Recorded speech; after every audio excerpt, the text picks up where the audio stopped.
How to delete a Skype account permanently? First of all, launch the Skype app on your device. Make sure to log into the account. Tap Profile at top left corner of the screen. Now, on this page, you have to select Settings. Tap Account and Profile at top of the screen.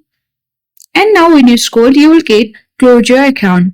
So, you need to notice that if you have created account with your Microsoft account, your Microsoft account will be deleted. But if you have made or created account with other services like Gmail, then your Gmail won't be deleted. So tap Close Your Account. Here you need to open in any browser.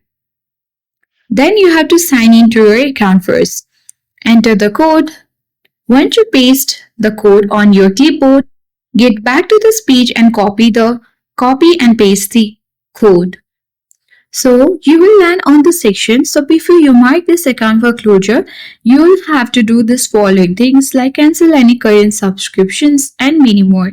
Once you have weighed this everything and meet the requirements, and just in case if you change your mind, you will or Skype will wait until 60 days before permanently closing your account. So during this time, you can easily reopen your account. So tap on the next button at the bottom left corner of the screen.